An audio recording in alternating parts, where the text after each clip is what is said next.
الذين كانت أعينهم في غطاء عن ذكري وكانوا لا يستطيعون سمعا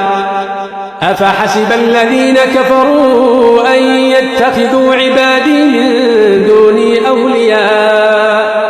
إنا أعتدنا جهنم للكافرين نزلا قل هل ننبئكم بالأخسرين أعمالا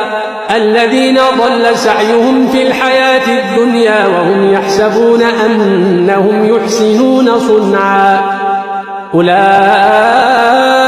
الذين كفروا بآيات ربهم ولقائه